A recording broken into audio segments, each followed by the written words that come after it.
guys, isang magandang araw na naman sa ating lahat. At ngayon guys ay meron na naman akong isi-share sa inyong video na pwedeng kakapulutan nyo ng aral or idea. Tayo ngayon guys ay mag-set up ng filtration system para sa tank ni Lucky. Si Lucky guys yung aking alligator snapping turtle na 4 years na sa akin. Yung tank kasi niya ay wala pang filtration system. Kaya nahihirapan ako, palagi akong naglilinis sa tank niya. So every week nililinis ko yung tank niya, tinatanggal ko lahat ng tubig at mga dumi sa tank niya kasi nagiging stagnant lang yung tank niya.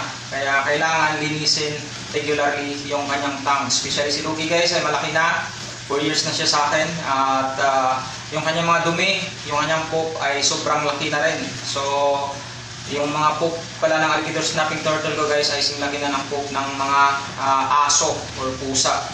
Yung mga maliliit na breed na aso, yun ganun. So malaki na talaga, kaya kailangan na talaga ng filtration system. Since wala pa tayong pambili ng mga canister filter or yung mga mamahaling filtration box. So ngayon guys ay papakita ko sa inyo, gagawa tayo ng DIY na affordable na filtration box. So ito ay para doon sa mga hobbyist na nagtitipid or kulang sa budget pero kailangan gawa ng filtration system ang kanilang mga aquatic animals, yung especially yung mga tank ng ating mga aquatic pet. So yung mga nag-aalaga ng mga isda or nag-aalaga ng mga aquatic turtle, please tune in guys dahil isi-share ko sa inyo kung paano ko ginawa yung aking filtration system. So isisitapan natin yung filtration system natin guys, kasi yung filtration box ay nagawa ko na. So nagawa ko na yung filtration box at bigla akong naalala na pwede ko pala itong i-share sa inyo. Baka merong iba na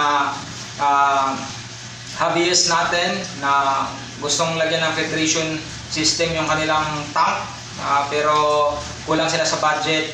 Ito guys yung gagawin natin o yung ipapakita ko sa inyo ay mumurahin lang. So budget friendly ito. Yung gagamitin natin ay yung flower pot na nabibili natin sa hardware na yung mura lang. Saka gagawin natin siyang filtration box.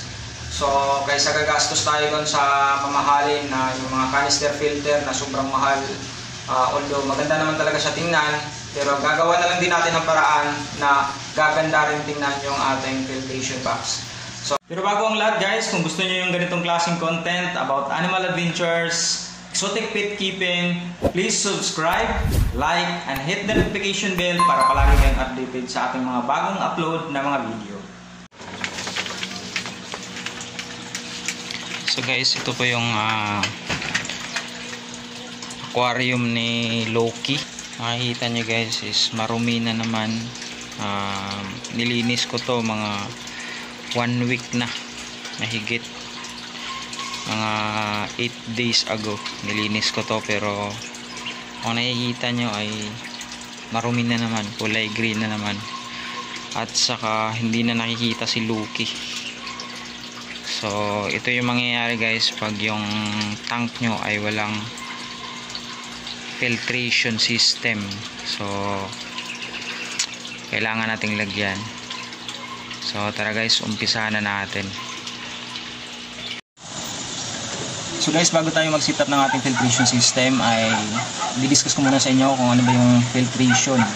Ano ba yung kahalagahan nun sa ating mga keepers na nag-aalaga ng mga aquatic animals, especially yung mga isda or yung mga aquatic turtles na alaga natin.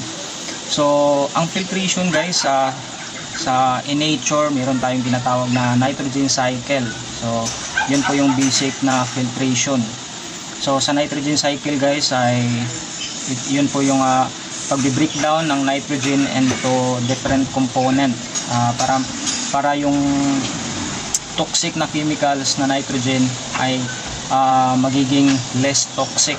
So example niyan guys ay yung mga dumi ng mga hayop, dumi ng mga tao or dumi ng mga isda sa dagat or sa sapa. Yung dumi nila ay magiging ammonia po yun. At yung ammonia na yon ay ikukonsume ng mga beneficial bacteria or mga good bacteria na namamahay sa mga surfaces ng mga stone or mga sand sa ilalim ng mga sapa. So yung good bacteria po na yon ay ikukonsume nila yung mga nitrite at hanggang sa magiging nitrate. At yung nitrate po guys, ayun po ay tolerable toxin na mababa po yung kanyang toxicity level. Kaya pagbalik nun sa ating mga sapa ay hindi na siya toxic sa ating mga animals. So ganun din yung gagawin natin sa ating mga aquarium. So sa mga tank natin ay dapat ding imimik natin kung ano yung pangyayari sa ating natural na habitat ng ating mga alaga. So sa aquarium guys ay gagawa tayo ng tinatawag na filtration system. So dapat meron tayong filter box at meron tayong mga tools like water pump para higupin yung mga dumi ng alaga natin sa ilalim ng tank at ipapadaan natin sa filtration box para pagbalik nun ay malinis na yung tubig na galing sa dumi ng ating mga alaga.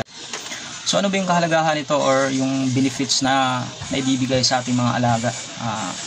Kasi guys, pag yung tank natin, yung aquatic tank natin ay ilalagyan natin ng filtration system, ay makakatulong ito sa ating mga alaga para sila ay mamuhay na masaya at malayo sa mga sakit kasi malinis yung kanilang tubig na nasa loob ng tank. So isa din sa naidudulot ng filtration guys ay maiiwasan natin yung pagiging cloudy ng tubig ng ating tank. Yung malumot, yung nagkukulay green, maiiwasan po natin yon pag malinis yung tubig ng ating tank. So pag tayo ay may alaga, dapat yung as much as possible yung gusto natin ay yung nakikita natin palagi yung ating mga alaga. At pag meron tayong filtration system sa ating tank ay maiiwasan natin yung pagiging cloudy or yung pagiging nagkukulay green na tubig sa ating tank. Kaya malinis yung tubig, palagi nating nakikita yung ating mga alaga. So ito yung mga kailangan natin guys para sa filtration system natin, yung sa filtration box natin. So dapat gagawa tayo ng filtration box. So ito yung DIY ko na ginawa. I-explain ko sa inyo mamaya kung paano ko to ginawa. So ito ay budget friendly lang. Ito ay para dun sa mga naghahanap ng mga budget friendly na DIY filtration box. So ito ay gawa lamang sa flower pot. So ito ay mura lang. So kung kayo ay out of budget at hindi kayo makabili ng mga magagarang mga filtration box or yung mga overhead sump or yung mga under sump, yung mga tinatawag nila na canister filter, yun medyo mahal kasi yun. Kung bibili natin ay magastos. Kung kulang tayo sa budget ay gagawa na lang, pwede naman natin gawa ng paraan. So gawa tayo ng DIY na mga budget friendly na filtration box. So yan, kung makikita nyo, gawa lang po yan sa flower pot. At kailangan din natin yung ating water pump. So ito yung gamit ko na water pump, yung Civilion. So subok na to. Ito ay model nya is HY304. So ito ay 1,500 liter per hour.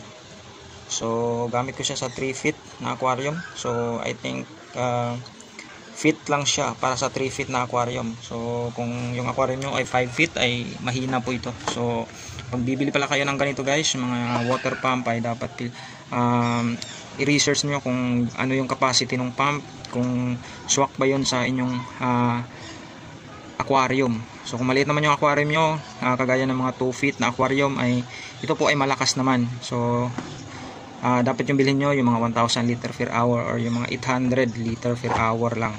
Kung maliit lang yung tank nyo, like 2 feet lang, yon yung bilhin nyo, yung mga ganun lang, mababa yung output nya. So ito nakita ko maganda yung reviews ng mga fish keeper natin, kaya ito susubukan natin gamitin yung ating Civilion. Ang madalas ko kasing gamit guys ay yung Aquaspeed pump. So maganda naman yung Aquaspeed. Ito ay tinry ko lang gamitin para malaman ko naman yung kanyang capacity. Kasi maganda yung reviews ng ating mga fish keeper dito sa Civilion. So kailangan din natin guys yung fill mga medias. So una-una ay itong ating filter wall. So guys, itong filter wall, ito po ay pangsala sa mga dumi ng yung mga solid particles, yung mga malalaking particles, kagaya ng mga poop ng mga isda or yung aquatic turtle natin. So ito lalagay natin sa first chamber para sasalain niya yung mga solid particles na buo-buo pa. At saka meron din tayong para sa ating housing ng ating mga beneficial bacteria. So ito gagamit tayo ng mga filter media. So ito yung Baquerol. So ito gamit ko na rin to sa aking malaking aquarium, yung 5 feet ko na aquarium. Ito yung gamit ko. So gagamitin natin dito para hindi na tayo mahihirapan mag-cycle, kasi dito mayroong namamahay dito na mga beneficial bacteria. So ito rin mga lumang medyas ko rin to. Ito ay ceramic ring.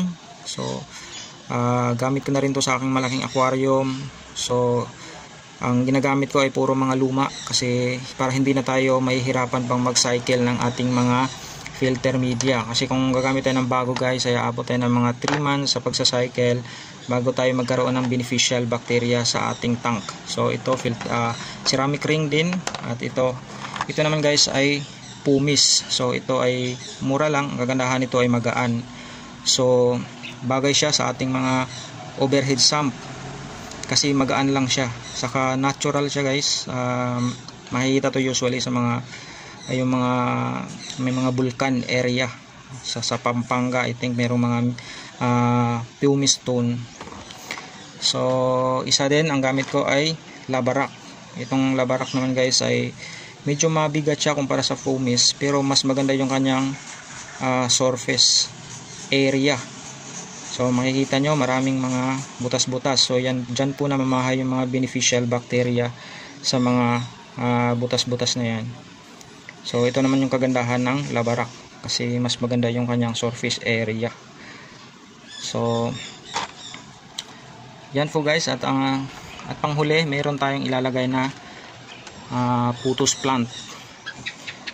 Ang gamit naman ito guys ay yung nitrate na babalik sa tubig natin. Ay yun naman yung i-absorb nila, at yun yung nagsisilbing pataba para sa kanila. Yun yung kinoconsume nilang nutrients para sila ay lalaki. So ang babalik sa ating tank na tubig ay talagang crystal clear or pristine. So hindi na talaga toxic yung tubig na babalik sa tank natin. So yun po yung kahalagahan ng mga filter media or yung filtration system ng ating setup. So guys, explain naman natin kung paano ko to ginawa yung ating filtration box. Yung sa paggawa pala ng filtration box guys ay dapat isaalang-alang natin yung tatlong stages ng filtration. So meron tayong mechanical filtration, meron naman tayong biological, at meron din tayong chemical stages ng ating filtration. So pag gagawa tayo ng filtration box, dapat nasa loob ng filtration box yung tatlong stages ng ating filtration. So dito guys, makikita nyo meron akong ginawang parang tatlong chamber. So dito ko ilalagay yung aking mechanical filtration. So ano ba yung mechanical filtration guys?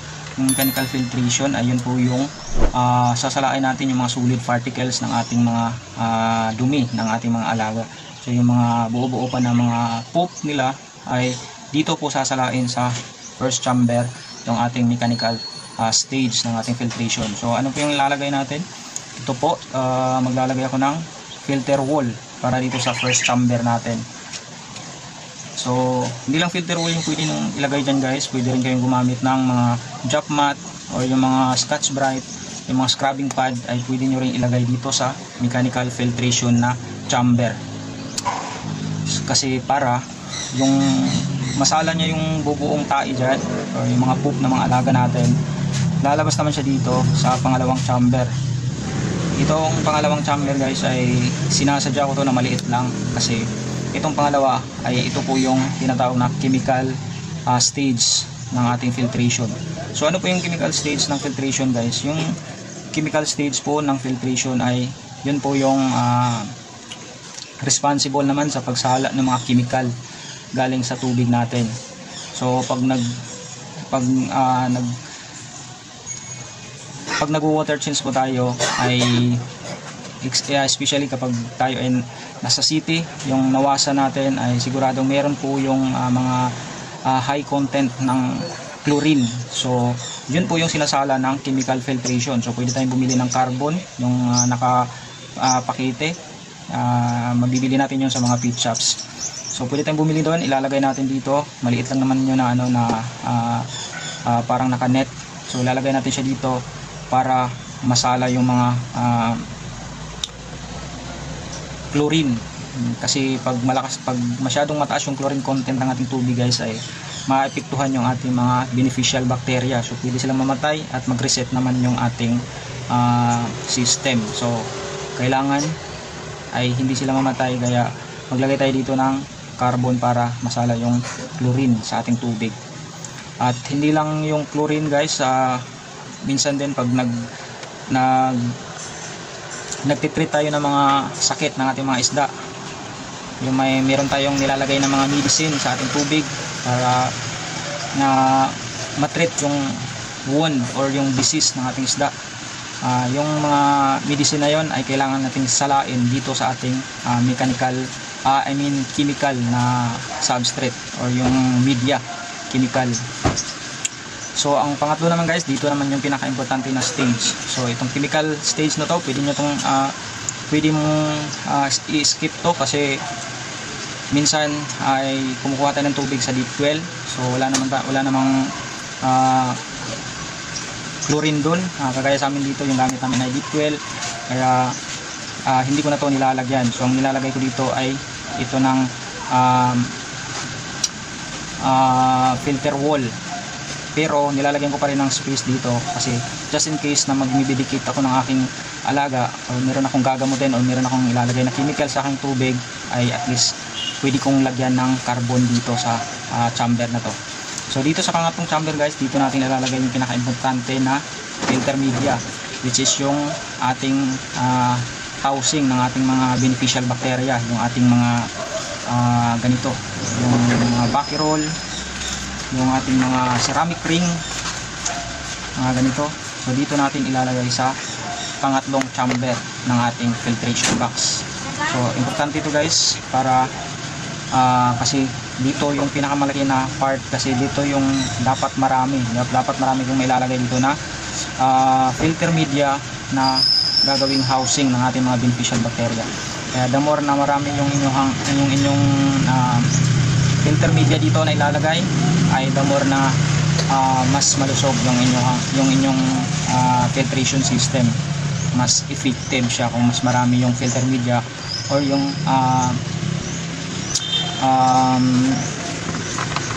housing ng inyong mga beneficial bacteria. So paano ko ba ito ginawa guys? Hindi ko na naipakita yung paggawa nito kasi ginawa ko lang kasi ito.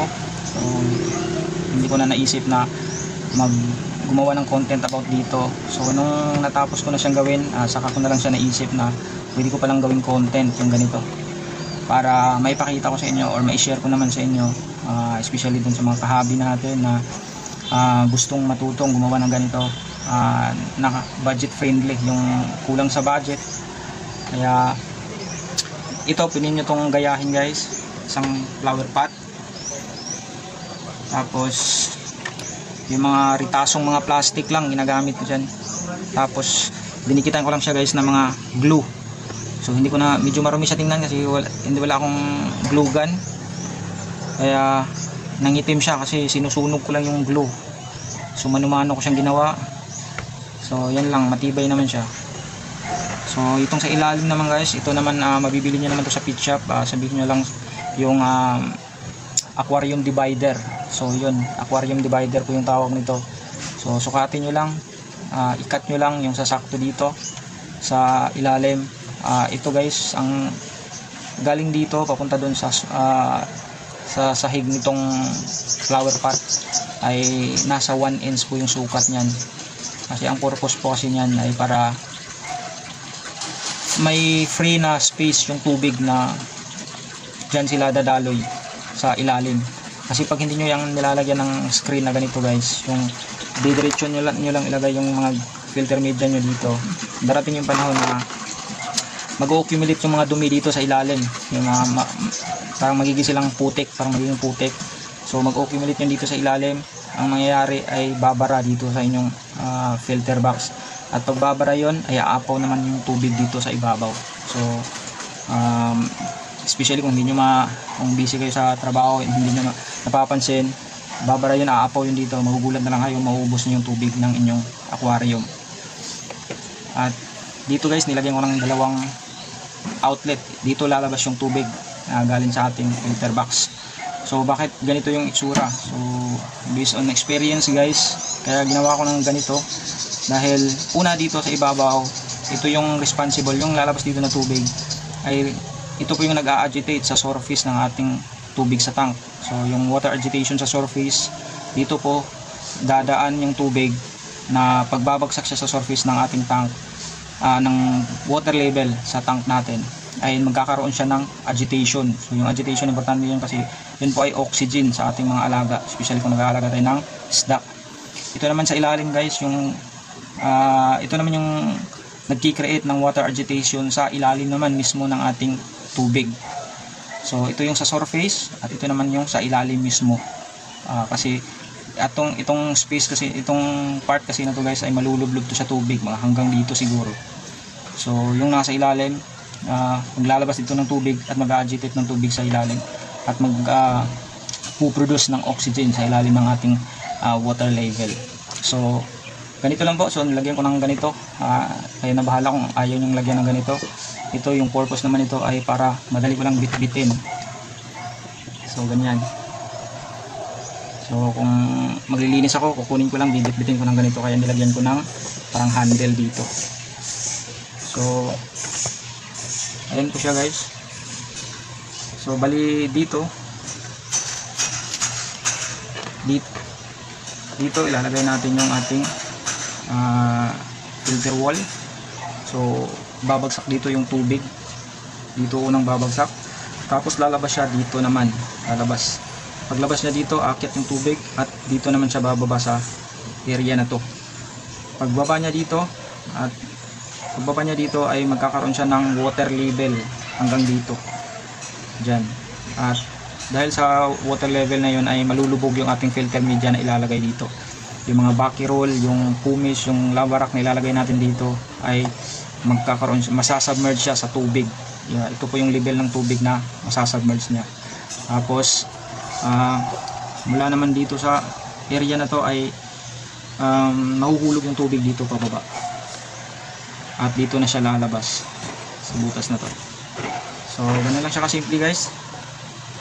Ito yung inabot ko nito ay siguro nasa less than 500 lang yung ginastos ko dito, or nasa mga 300 plus or 400, kasi itong flower pot, ito lang yung pinakamahal yata dito na nabili ko.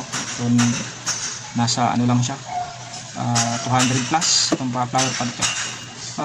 Nasa sa inyo din guys, pwede kayong bumili ng mas mahaba nito. Meron available na mas mahaba na flower pot na ganito. So mas maganda yun kasi mas marami kayong ilalagay na filter media. So ito guys. Pero kung meron naman kayong kakayanan na bumili ng magagandang filtration box ay why not. So pwede kayong bumili ng overhead sump, yung meron mga available na acrylic, yun magaan lang, kaya mas maganda yun gawing filtration box na overhead kasi magaan lang yung acrylic. Pwede rin kayong magpagawa ng glass na under sump yung nasa ilalim. So lakihan nyo na para mas maraming filter media yung mailalagay nyo. Pwede rin kayong bumili ng canister filter. So mas maganda yon, mas malinis tingnan. Kaso hindi lang siya budget friendly kasi medyo may kamahalan talaga yung mga canister filter. So ito pala guys yung halaman, dito natin siya ilalagay sa panghuling chamber. Yung babagsakan ng tubig, dyan natin siya ilalagay. So dyan. So papakita ko sa inyo ngayon, i-set up natin itong ating filtration box. So tara. So ito guys, binili pala ako ng mga materyales. Binili ko lang ito sa DIY. So ito yung gagamitin natin sa piping ng ating filtration system. So ito pinutol ko na, sinukat ko na to. Meron akong nilagay dito ng mga markings. Pero mamaya puputulin pa rin natin ito, yung mga nilagay ko ng markings. So ay para doon sa ilalim ng tank. So ito, bumili ako ng jet valve. So mamaya papakita ko sa inyo kung ano yung gamit itong jet valve, kung bakit meron tayong jet valve. Tapos pinilagay ko ng mga elbow. Hindi ako ng 4, pero yung kakailanganin ko lang dito ay 3. So bago natin umpisahan guys, ay lilinisin muna natin yung kanyang tank kasi yan marumi na. So tatanggalin natin siya dyan, tapos lilinisin natin at ililipat natin siya dito pansamantala kasi yung tank na yan ay lalagyan natin ng tubig. Sisit up natin yung filtration box natin sa ibabaw, tapos lalagay natin yung kanyang water pump, tapos itong mga piping lalagay natin para malagyan na, para malagyan na natin ng tubig. So pag after lagyan natin ng tubig, hintayin natin ng mga 2 days pa. So tara, umpisahan na natin guys. Let's go.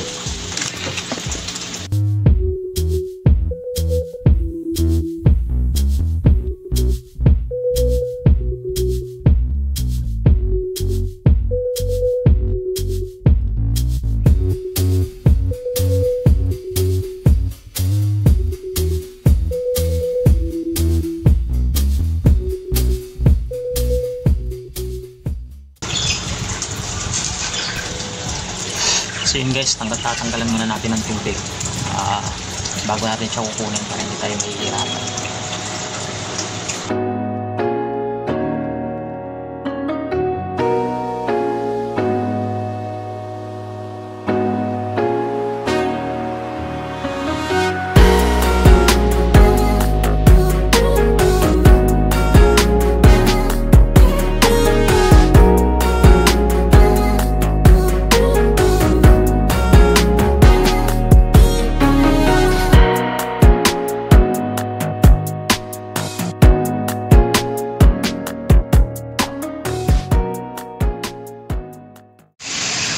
So guys, ito nasukat na natin.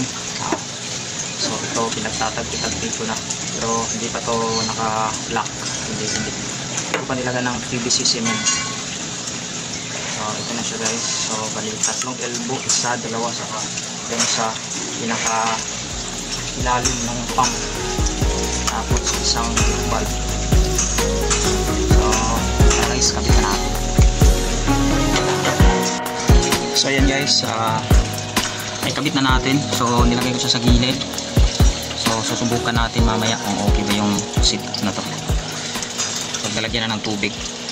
So ganyan yung ginawa ko guys. Merong elbow dyan, tapos merong PVC na paangat papunta dito. Tapos dito ko nilalagay yung gate valve para just in case malakas yung pump natin. Minsan kasi guys, pag malakas yung pump, aapaw yung natin, yung sump. Hindi siya kakayanin, kaya para makasigurado ilalagyan natin ng gate valve.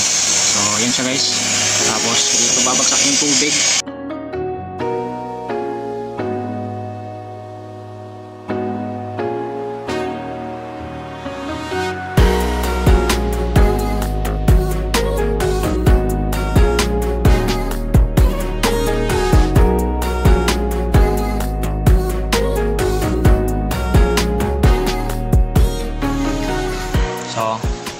Try na natin guys kung uubra ba yung ginagawa nating filtration box.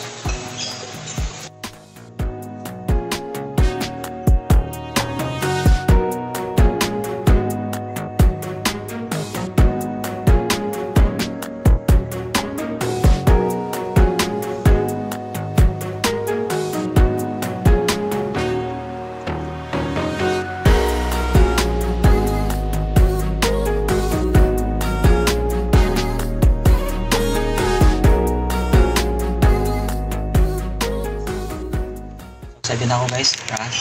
Sasaksak natin kung gagana ba.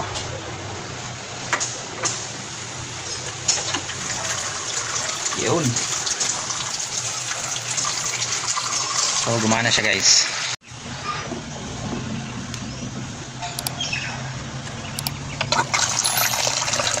Yun.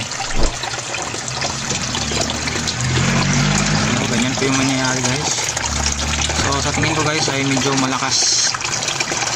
So kaya ito yung dahilan kung bakit naglalagay ako dito ng gate bulb para pwede natin hinaan. Ayan, hinaan natin para hindi aapaw. So ayan, I think okay na yan. So ganyan po yung mangyayari guys. So dyan po ipapatak yung tubig na galing sa loob ng tank natin. So marumi po yung dadaan dyan, tapos lalabas siya dito at magkakaroon ng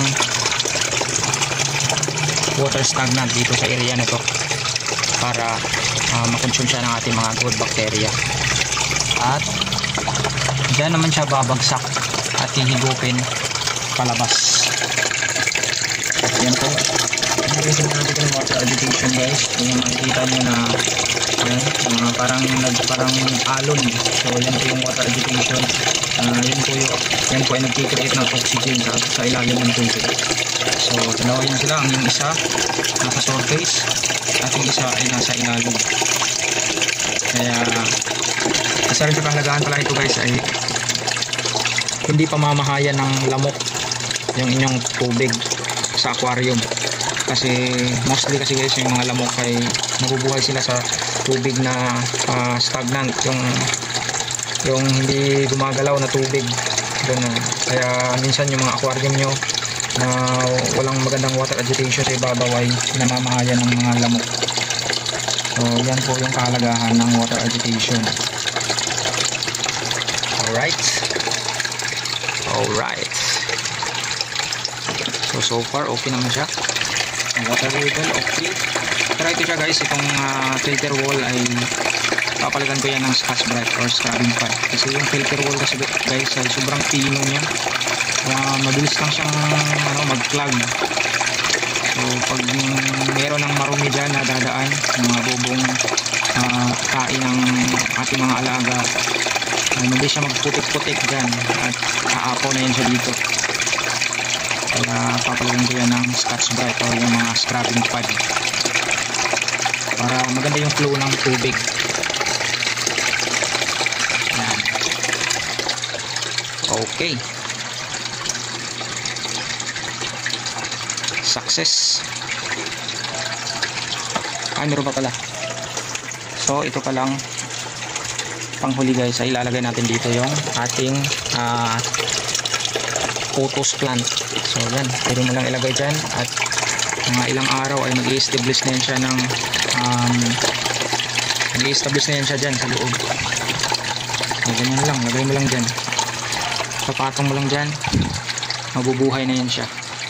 Kagaya yan dito sa aking isang tank. Yan po yung tank ni Slot. So kung titingnan nyo, ang ganda ng kanyang grow ng putos. So yan din yung gusto kong mangyari dito sa kabila.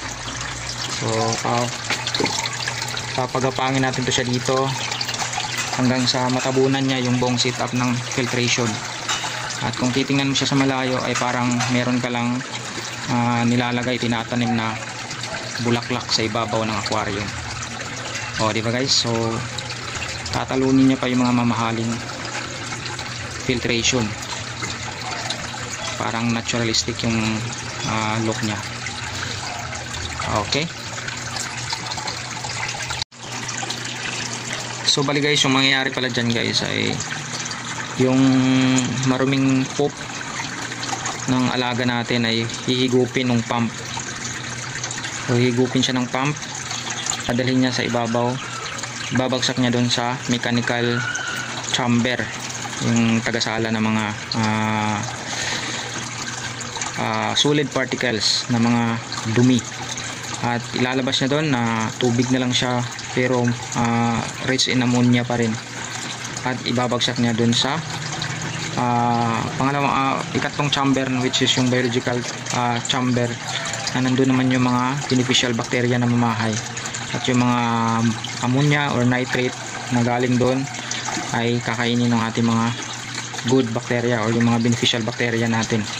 At yung nitrate naman na ilalabas ng ating mga good bacteria ay ikukonsume naman ng halaman na to, which is yung putos. So lalabas yung tubig dyan na pristine at crystal clear at hindi na siya toxic na tubig. So lalabas siya dito at mag-create siya ng wave or agitation papunta dito sa baba, at yung mga dumi dito itutulak naman niya at hihigupin naman doon. So yun lang, paulit-ulit lang po yun, at yun po yung tinatawag na nitrogen cycle. Alright, so guys, tara, ibabalik ko na si Lucky sa kanyang tank kasi natapos na natin i-set up yung kanyang filtration system. So ibabalik na natin guys, tara.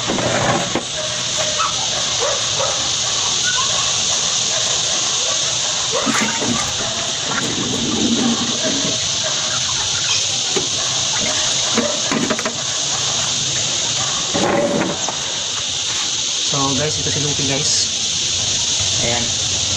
So guys, may tip pala ako sa inyo kung meron kayong alagang alligators natin turtle. Hindi sila mahirap hawakan kung alam nyo lang kung paano kaya hawakan. Hindi sila katulad sa snapping turtle. Sa common snapping turtle na aabotan ng likod ng kanilang lieg, yung mga alligators natin turtle ay ganyan lang po yung kaya nila. Kaya pag hawakan nyo sila dito dapat sa bawang bahagi, dito sa mula gitna papuntang puwet, dyan nyo siya pwedeng hawakan gaya nyo para hindi kayo makagat. Kasi kung makagat kayo nyan guys ay siguradong may kalalagyan yung inyong mga daliri. So tara, balik na natin siya guys kasi nag-aalit na. Kasi okay guys, malaki na siya, malaki na talaga siya. Siguro nasa mga 5 kilos na. Okay.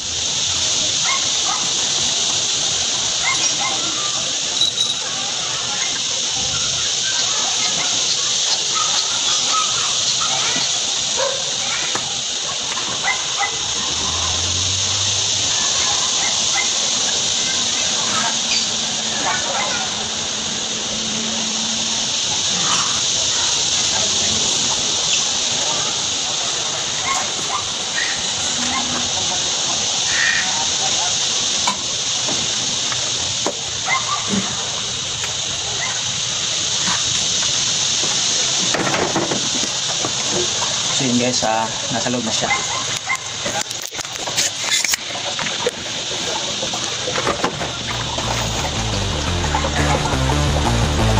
So sigurado masaya na siya dyan guys.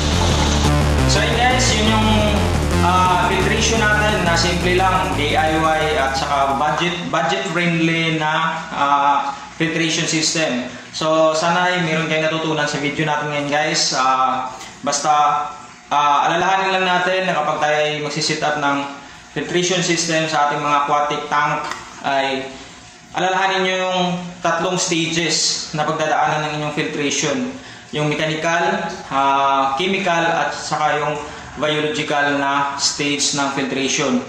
This is, hindi nyo pwedeng ihuli yung chemical guys. Dapat in order talaga yung tatlo na yon. Magsisimula siya sa mechanical bago kayo. Ang second stage ay dapat chemical. Huwag nyong baliktarin yung chemical sa yung biological na stage. Kasi pag magtitreat kayo ng mga